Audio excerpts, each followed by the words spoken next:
Para empezar, me gustaría compartirles que escogí la historia de Rabbi Akiva porque así como yo, Rabbi Akiva comenzó a estudiar a una edad bastante madurita para ser el gran maestro que llegó a ser, y además porque es una historia bastante interesante. Y em,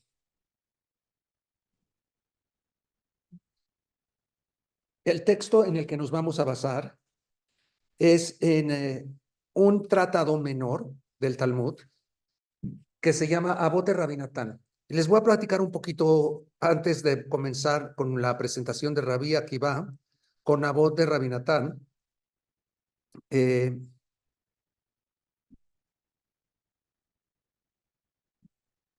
Tocayo, ya que estás allá, ¿puedes ver mi pantalla? ¿Puedes ver la presentación? Sí, cómo no, gracias. Estás viendo la presentación, ¿verdad? Sí, sí, sí, gracias. Sí, sí, pero es que no entiendo qué pasó aquí. A ver. Ahora sí, ahora ves la pantalla como presentación, Tocayo. Sí, todavía, sí. Déjame ver, déjame volver a compartir. Compartir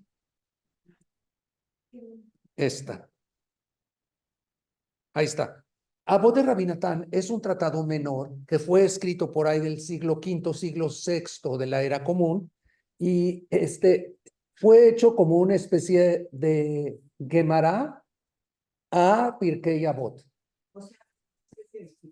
Una especie de complemento con todas las cosas que no entraron, lo que serían las Braitot, que no entraron en Pirkei Avot, que se encuentra dentro del tratado de Nezikim, en la Mishnah. Y no había Talmud, así que Abot de Rabinatán es una explicación ampliada de ¿qué? No había Gemara, no había Gemara de Pirkei Avot, así que Abot de Rabinatán es una explicación ampliada de Pirkei Avot, en donde viene con muchísimos complementos. Lo curioso es que tenemos dos versiones de Abot de Rabinatán. Me voy a alejar un poquito del micrófono y ahorita regreso con ustedes.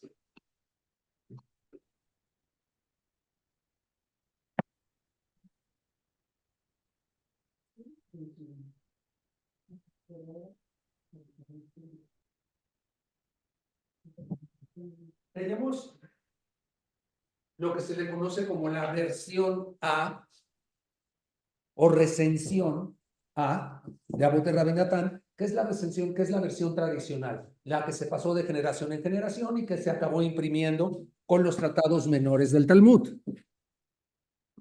Pero en la Genizá del Caino encontraron otra versión. ¿Qué? También es del siglo VII. Y esta versión, al final de cuentas, acabó en manos de Solomon Schechter, quien lo restauró y hizo la recensión B de Abot de Rabinatán. Y aunque son muy parecidas, no son iguales. Así que por hoy vamos a ver la historia de Rabí Akiva según la recensión A, según la versión tradicional de Abot de Rabinatán, capítulo 6. ¿Qué pasó, Tocayo?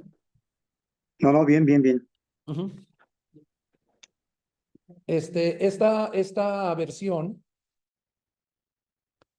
es la versión tradicional. Y bueno, dice así.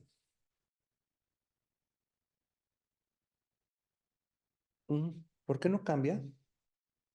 Porque aquí los chipanitos por cambiarle. Ok.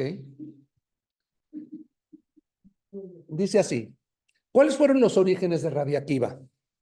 Dicen que tenía 40 años y no había aprendido nada. Era, ¿qué?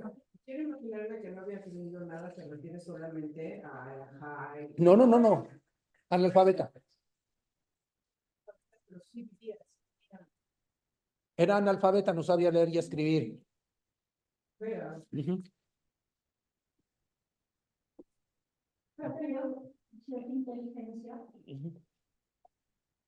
Y obviamente, bueno, era un pastor. Ujú.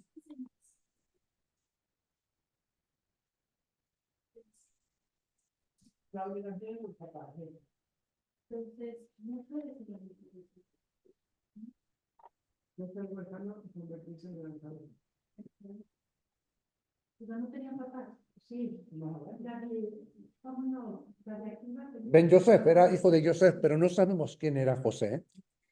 Y lo que sabemos es que era un hombre de origen muy humilde y a lo mejor su familia no le pudo ni siquiera proporcionar las condiciones mínimas de educación. Se casó, tuvo hijos e hijas. En otra versión está la historia de su esposa Rachel, hija de Calbasaboa, pero esa es la que no vamos a ver hoy. que es la que mayor conocemos. Porque, bueno, claro, el chiste es que venir a ver algo nuevo. Una. O sea, las dos historias coinciden. Las dos historias tienen mucha coincidencia, pero no vamos a hablar de la historia de que hizo un der con su esposa y le dijo, vete a estudiar y yo me sacrificaré por ti. Esa no la vamos a ver hoy. O sea, La que se le murieron los hijos en Shabbat es de Rabbi Meir. Ujú. Y me pidieron que ya no diera tragedias. Ujú. nosotros porque para que le den la tele. Sí, pero tenemos una sobrenotificación de que necesitamos la compensación. Es que a mí me gusta más esa parte. No importa, volveremos a las tragedias en su momento. ¿Eh? ¿Quieres ver sangre, Eusebio? Ok. Sí, Bueno, ahora vamos. Era un pastor y tenía hijos. Una vez estaba parado junto a una roca en la boca de un pozo y dijo, ¿quién hizo este agujero en la piedra? Le respondieron, es el agua que cae constantemente sobre ella día tal día. Y le dijeron, aquí va. ¿Acaso no conoces el versículo del libro de Job 14:19 que dice, el agua desgasta las piedras? Es parte legal. Yo solo les comparto esto. Obvio. Ujú. Y bueno, evidentemente, como está planteado es, no conoce el libro de Job, es decir, es realmente un analfabeta, no sabe mucho de Torah, no sabe mucho de cultura general y ve que la piedra se está desgastando y entonces dice, si el agua blanda desgasta la piedra dura, ¿acaso las palabras de la Torah, que es como el agua, no desgastarán mi duro corazón y entrarán en él? Y eso es lo que le inclina a estudiar. Ujú. Y eso es lo que lo lleva a estudiar. Así que inmediatamente se dijo a sí mismo, si algo blando puede desgastar algo duro, cuanto más las palabras de Torah, que son como acero, podrán grabarse en mi corazón, que solo es de carne y sangre. Sí. Ajá. ¿Cómo podemos pensar que se sabía? Pero a raíz de la conversación, Y además vive alrededor de gente de su nivel, sobre todo, por ejemplo. Te voy a decir algo, si es ignorante, tiene 40 años, se da cuenta que le falta algo, trae una búsqueda interna,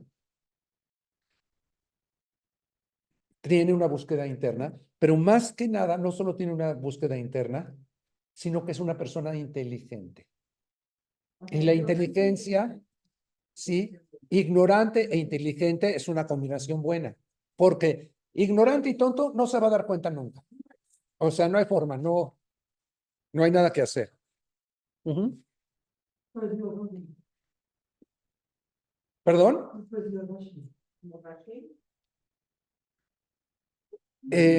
Ujú. Inmediatamente se fue al lugar en donde estaba estudiando su hijo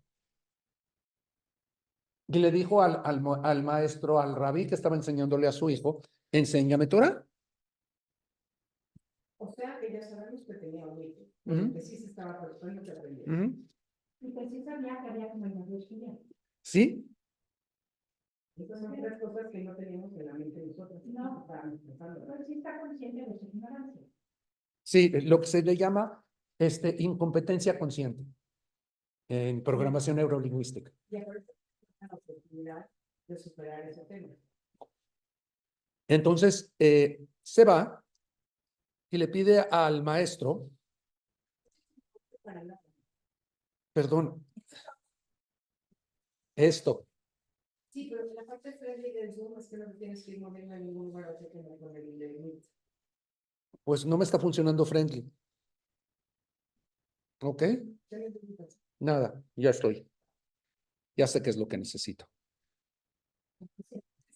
Necesito ver más box. ¿Ok? Bien. Tomó la tablilla y se aprendió el Aleph, Bet. Se escribió, aprendió, no están en orden, es solo una ilustración. Sí, no están en orden ni están completas, es solo una ilustración. En esta tablilla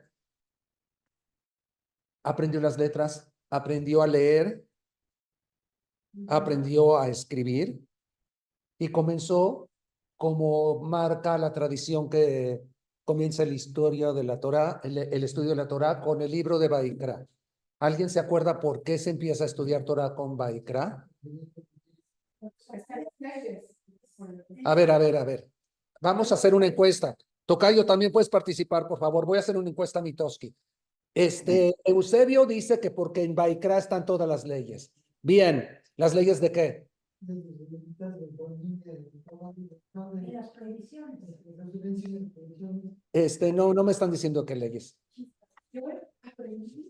Estamos ahorita. ¿No? Los 10 mandamientos están en Shmot. Pero es que me habla de la orientación. ¿Puedo participar? Claro, Tocayo. A ver, ¿qué dice el Tocayo? Porque en Baikra se habla de lo que es puro y es impuro.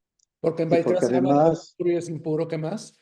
y además porque en Baikra se habla de lo que hacía de una persona un Cohen, es decir, un sacerdote. Y Ok. aparte de ello, cómo se utilizaba el Mishkan, cómo se Entonces, estás muy purificaba el cerca. Cohen y cómo se purificaba al pueblo. Excelente. Entonces, son cuestiones esenciales para saber. Es mi opinión. Siempre que se enseña así o alguien puede aprender mismo. Ok, la explicación tradicional de que a los niños se les empezaba enseñando siempre Sefer Baikra, porque es aburrido, como dicen mis amigos argentinos, como chopar un clavo. Ajá. Es aburridísimo y sobre todo porque habla de sacrificios. Y entonces sí hay que ceder algo nuestro para poder llenarnos de algo mejor de la Torá a través del sacrificio.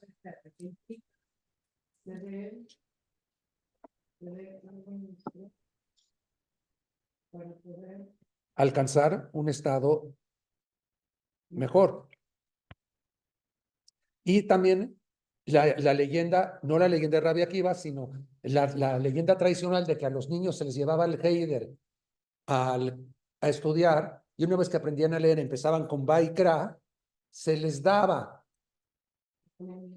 una paletita con miel mientras empezaban a leer, para que tuvieran motivo para regresar por lo aburrido que era Baikra. Que por cierto estamos leyendo esta semana, pero esta semana ya es una de las parashot más interesantes que hay.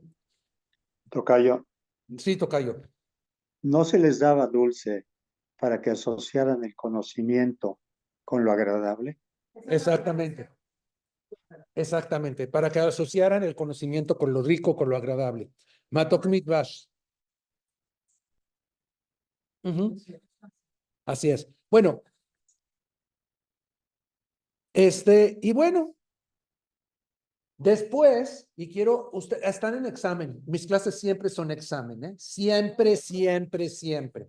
Ok, y después se dirigió a sus maestros, a los Balei Pilpul, a las contrapartes alágicas de la época, que a la sazón eran, ¿quién?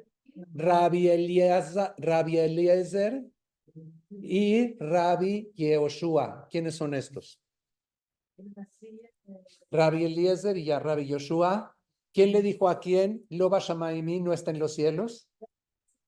Rabbi Yoshua, Rabbi Eliezer. Ujú.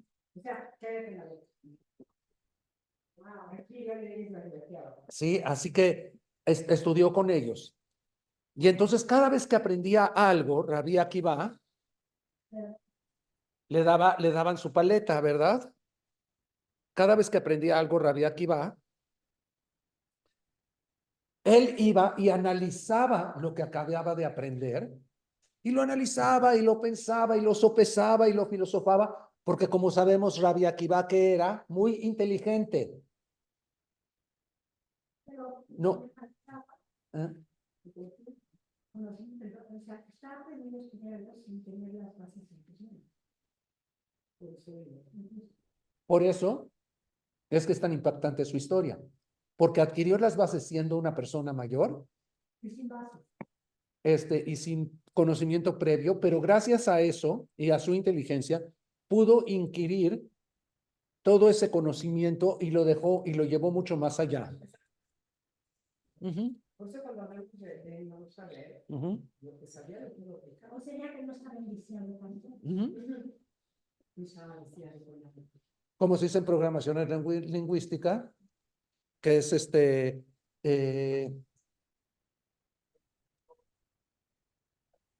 es cuando dices, ya sé que no sé, y entonces me pongo a averiguar.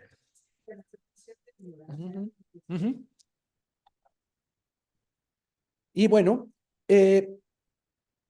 y cada vez le hacían más preguntas y más preguntas y más preguntas a los maestros hasta que su grado de conocimiento los alcanzó y ya no le pudieron responder. Ya no tenían cómo responder. Así que a Rabbi Akiva lo compararon con un cantero o picapedrero. Ujú. Con Pedro Picapiedra, claro. Ujú. Esto es una membra, esto es una cita de Rabbi Shimon ben Elazar que dice, sí, que era como un picapiedrero tallando una montaña. Una vez tomó su pico en la mano y se sentó en la cima de la montaña y comenzó a desprender pequeñas piedras de ella. Algunas personas pasaron y le preguntaron, ¿qué estás haciendo? Y les dijo, voy a desarraigar la montaña y la voy a arrojar al río Jordán. Y ellos le dijeron, no puedes desarraigar toda la montaña, pero siguió tallando hasta que llegó a una gran roca. Entonces se colocó debajo de ella y la apalancó y la arrojó al río Jordán. Y le dijo a la piedra, tu lugar no es aquí, sino allí. Y esto se compara con el tesón de Rabbi Akiva, que siguió estudiando y siguió estudiando y siguió estudiando, y su esfuerzo era incansable a pesar de su edad. Porque no se aprendió, no es que en un año se aprendió a leer, escribir y a hacerle preguntas inquisitivas a sus maestros. Esto lleva tiempo. ¿Mm?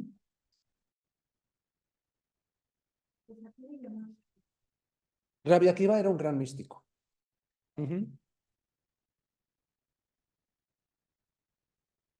Y por eso Rabbi Tarfón dijo que Akiva detiene los manantiales para que las cosas ocultas sean reveladas. Es decir, hace represas para ver el fondo del río, que generalmente no se ve. Pero esta es una parábola muy interesante. Sí, por cierto que para los ambientalistas, leí una noticia esta semana muy interesante de las cosas ocultas. se desprendió un glaciar ¿en dónde fue? ¿En Suiza? No, no, no, se desprendió un glaciar en el continente europeo. Y entonces hicieron un escándalo que se está, pero lo interesante es que debajo de ese glaciar encontraron un camino romano. Entonces, ¿cómo es que puede haber un camino romano? Entonces, este calentamiento global no es necesariamente lo que dicen que es. Pero bueno, sigamos con nuestro tema.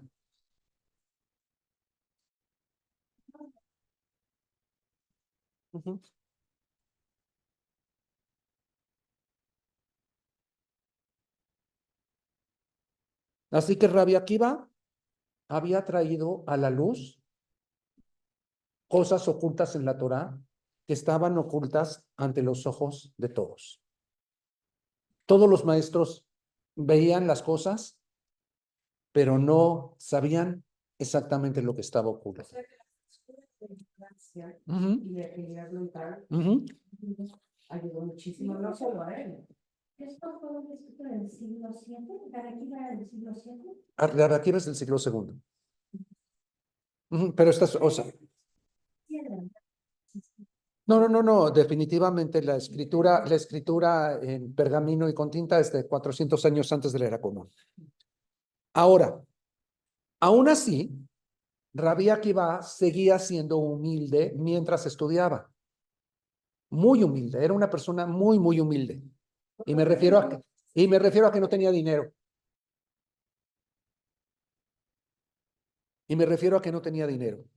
Y entonces él, además de estudiar, se dedicaba a juntar leña. Y vendía la leña. La mitad la vendía a sus vecinos para sus hogares, para sus hogueras. Y la otra mitad se la guardaba a él para iluminarse, para calentarse. Y al final guardaba las cenizas y con las cenizas hacía almohadones para tener donde dormir. O sea, esperaba que se enfriara, las ponía en sacos y así tenían donde dormir. Muy bien. Los vecinos estaban hartos de la humadera de Rabbi Akiva. Y le decían, Akiva, nos estás asfixiando con este humo. Véndenos toda la madera y compra aceite para que puedas estudiar. Y él les dijo, pero con la leña atiendo muchas necesidades. Con ella estudio a su luz. Con ella me caliento con su fuego y puedo convertirla en una cama para dormir sobre ella. Así que aguantaron los vecinos y Akiva siguió haciendo esto. Hasta que se convirtió en un gran maestro, en un gran líder, en una inspiración para todos. Pero esto ya habían pasado muchos años, ya tenía 53 años. Tenía 12,000 alumnos. ¿Sí? Es decir, tenía un grupo de seguidores. ¿Qué quiere decir que tenía 12,000 alumnos? Precisamente que sus enseñanzas, que se le enseñaba a un pequeño conciliábulo, se iba dispersando. ¿Qué?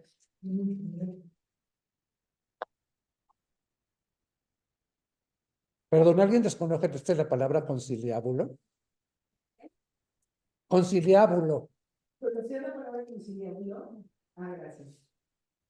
Ok, tenía un pequeño grupo de alumnos que aprendían con él y ellos lo iban repartiendo y se iba multiplicando. Como el efecto de la piedra en el agua. Y por eso dicen que tenía 12,000 alumnos.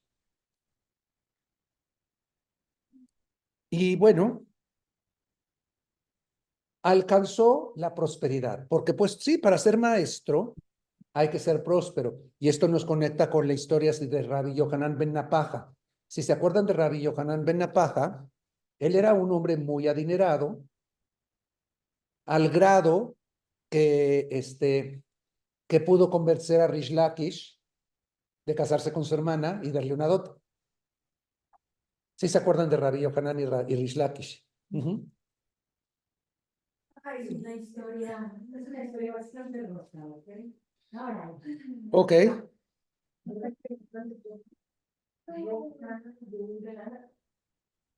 No todo, pero sí no es. Y pues, Y entonces, Rabbi Akiva, sobre todo, iba a las aldeas más pobres a enseñar. Ujú.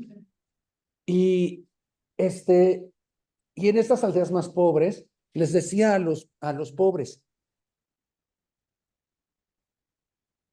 si alguien les dice por qué nunca estudiaron, y ellos responden, porque éramos pobres, entonces les dirán, pero Rabbi Akiva era aún más pobre, completamente empobrecido. Y si dicen, es por nuestros hijos, les dirán, pero ¿acaso Rabbi Akiva no tenía hijos e hijas? Y también, y si le dicen, o sea, no hay pretexto para no estudiar, ese es el resumen. es decir, no hay pretexto para no estudiar. Ok, muy bien. No, ya que tenía. Ok.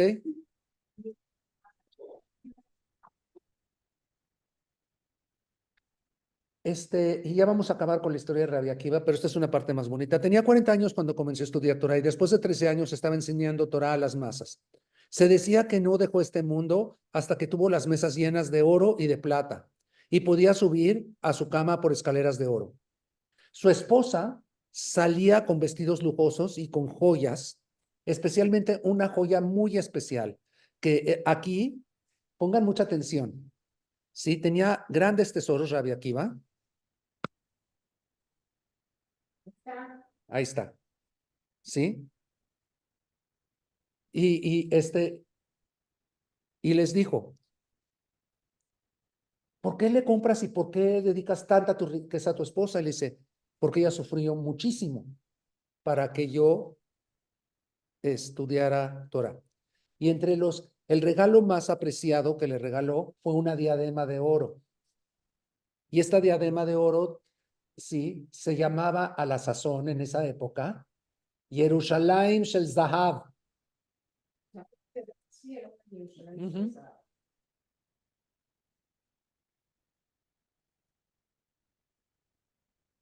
Y por eso es que Rabbi Akiva una fuente de inspiración para todos. Sí, tocayo.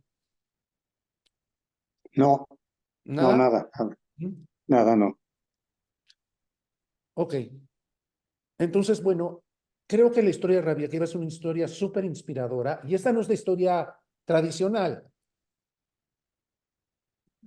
de la que probablemente tú tengas nociones, tú tengas nociones, tú tengas nociones, tú tengas nociones, pero esta historia que viene en Abot de Rabbi Natán nos enseña más acerca del carácter de Rabbi Akiva y de su inteligencia.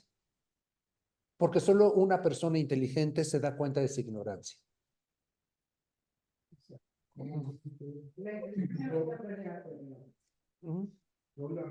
Una persona inteligente se da cuenta de su ignorancia. Sí,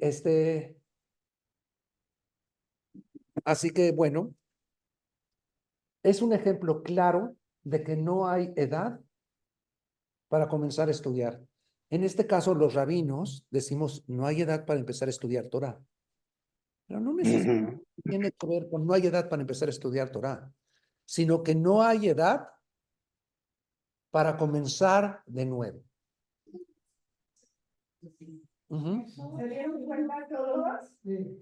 Hablamos de humildad y de... Sí, sí, yo creo que una persona, tengo un gran amigo que es todo amor, que así como Rabbi Akiva empezó a estudiar Torah muy, muy grande, me lleva 10 años y se acaba de graduar como rabino. Pero me contó su historia y se las quiero compartir. Él es un arquitecto muy exitoso en Buenos Aires. Cuando era joven, se había acercado y le había interesado estudiar para ser rabino.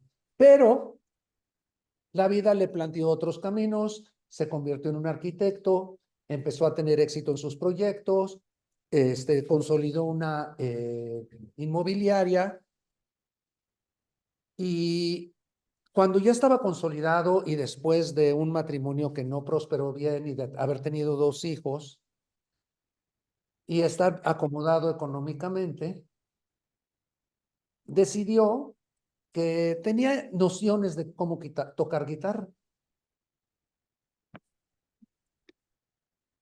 Pero no era la gran cosa. No era la gran cosa. Sin embargo, empezó a practicar y empezó a adquirir disciplina y empezó a dar conciertos, primero a sus amigos y luego a grupos más extendidos de gente, hasta que a uno de sus conciertos llegó el rector del Seminario Rabínico Latinoamericano y entre broma y broma mi amigo le dijo al rector, oye, como puedes ver, sin importar la edad, aprendí a dominar la guitarra y a tocarla notablemente bien. ¿Qué tal si retomo mi carrera rabínica? Y el rector no se la tomó muy en serio y dijo, sí, retómala, eres muy bienvenido. Y la retomó y aprendió a leer hebreo de nuevo y arameo. Y al final del día tiene una comunidad pujante y les toca la guitarra y canta, pero terminó como rabino. Entonces, esto es una doble lección, no solo porque estudió Torah, sino porque aprendió el arte de tocar la guitarra, porque lo inspiraba y porque tuvo la suficiente inteligencia para decir, no me voy a dar por vencido y lo voy a intentar. ¿Sí? Intentarlo es una de las palabras más ambiguas que existen en nuestro idioma. Pero me gustaría tomar un concepto de los 4 acuerdos, un libro bastante conocido, Los 4 acuerdos, un libro de... que cambia la palabra intentar por haz tu mejor esfuerzo. Y entonces pregunta el autor de los 4 acuerdos, ¿qué es hacer el mejor esfuerzo? El mejor esfuerzo es levantarte después de caer. Te tropezaste, te levantas y vuelves a empezar. Y probablemente esta es la historia de Rabbi Akiva ben Yosef, que al final de cuentas sabemos que su final, como dice la canción de Manuel, tuvo un tristísimo final trágico, pero su ejemplo y su memoria duran hasta hoy. Adelante, Marian.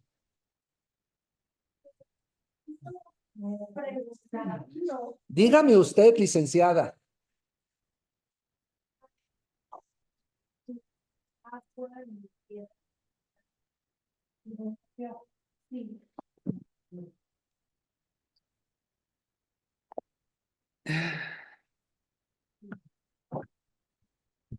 Muy buena pregunta.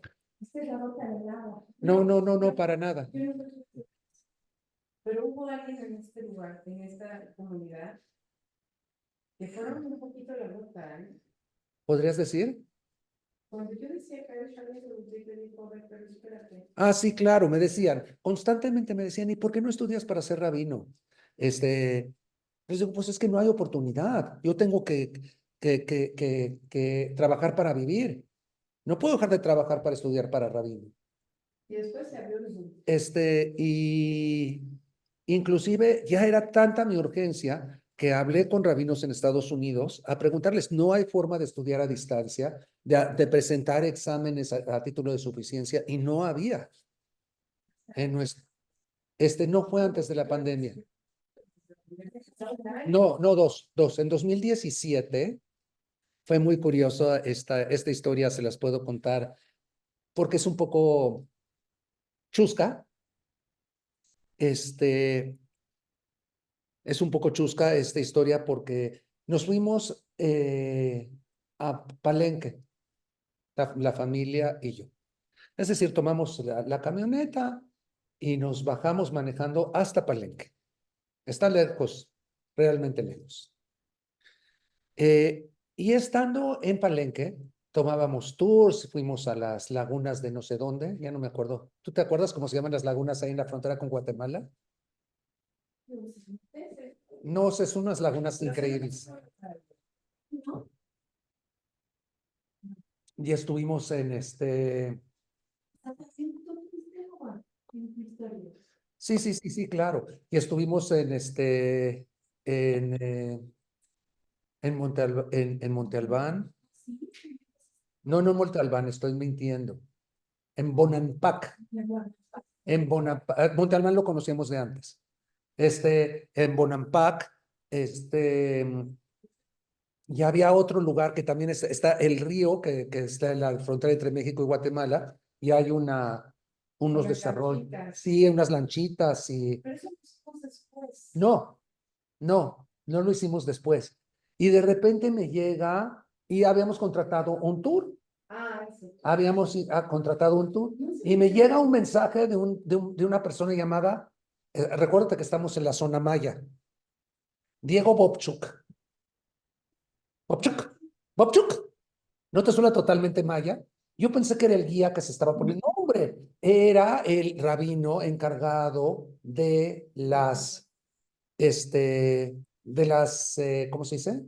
Reclutamiento. No reclutamiento, cuando aplicas y te aceptan de las inscripciones del Seminario Rabínico Latinoamericano, que decidieron antes de la pandemia honrar el nombre de Rabínico Latinoamericano y no únicamente Rabínico de Buenos Aires, y abrir sus cursos vía Zoom para todos los que estuviésemos interesados. Y obviamente estábamos interesados, yo estaba interesado. Lo sabía el rabino Leonel, que hizo el favor de ponernos en contacto y así es como comenzó este asunto. Pero acuérdate que estamos hablando de julio 2017. de 2017. Julio. Sí. ¿Qué? 8 años. Y ya habías hecho lo de la maestría. Ya había hecho la maestría en estudios judaicos. Ya llevamos 10 años con el tema hasta que ya. Sí, así que, bueno, sí, definitivamente sí, mi corazón se ablandó porque hay cosas que que había que dejar para poder dejar entrar cosas nuevas. Yo creo que eso es lo más difícil. Sí. Tener que abandonar cosas muy importantes para poder decir. Y estar abierto, lo más importante es estar abierto al conocimiento, porque una persona, y tengo conocidos que son así, una persona que cree que lo sabe todo es incapaz de aprender algo nuevo. Y no me refiero, a lo mejor es un nuevo saber, no es una innovación. Porque al final de cuentas estudiar la carrera rabínica no tiene tanto que ver con la innovación, aunque sí, pero tiene que ver mucho con el darle espacio a otros saberes. Adelante, mi querido Kalman.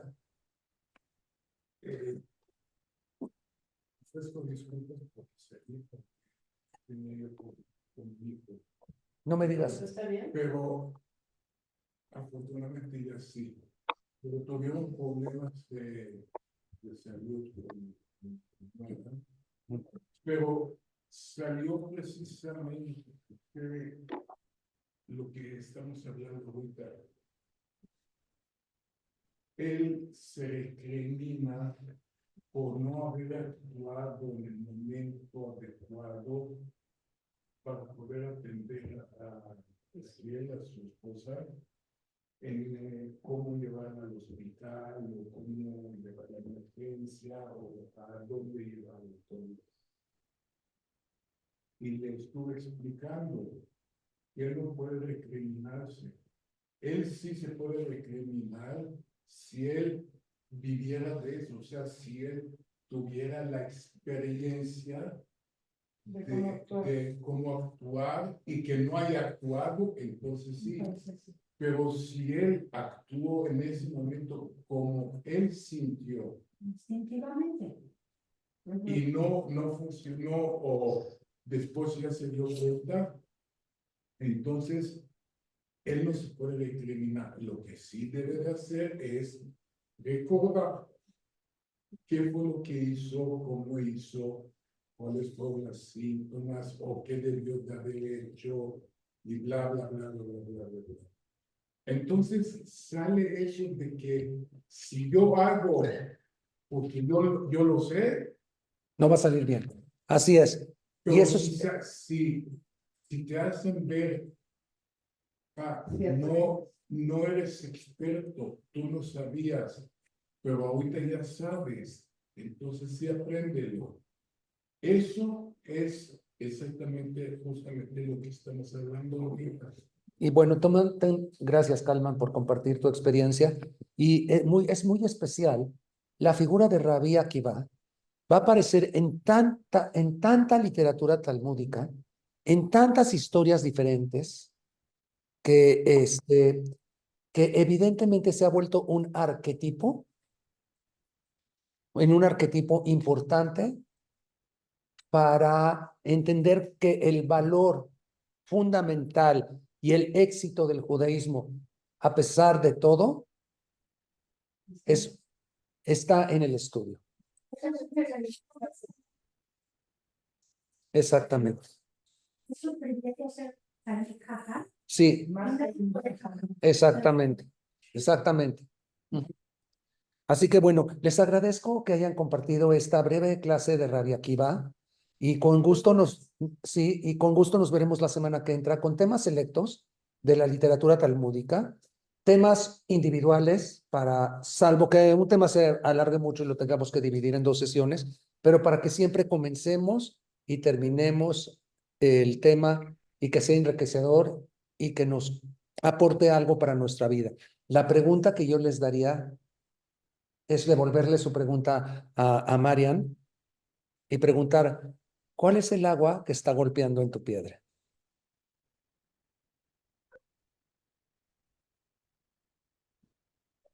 Así. ¿Cuál es el agua que está golpeando?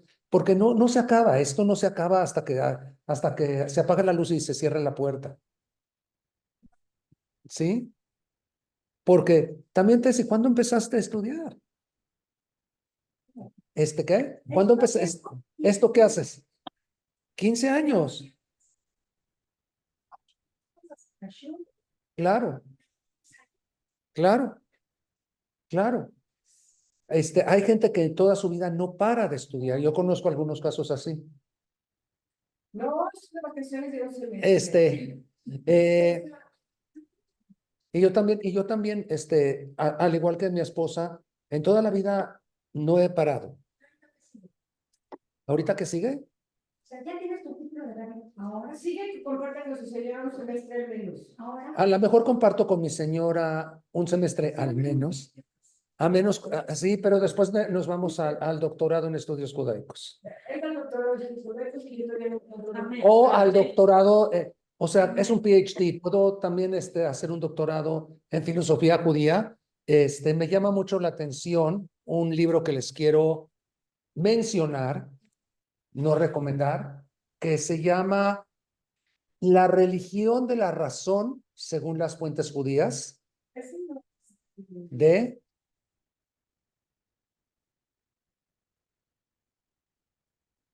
Hermann Cohen. No vas a decir 500 veces.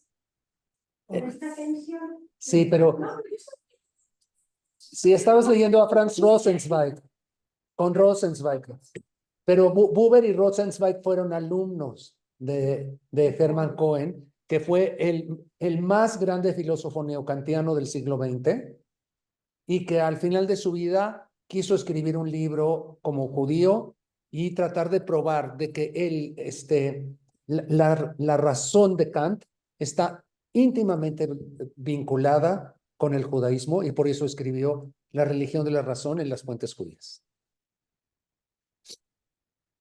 con el doctor Turner. Muchas gracias. Nos vemos la semana que entra. Tocayo, muchas gracias.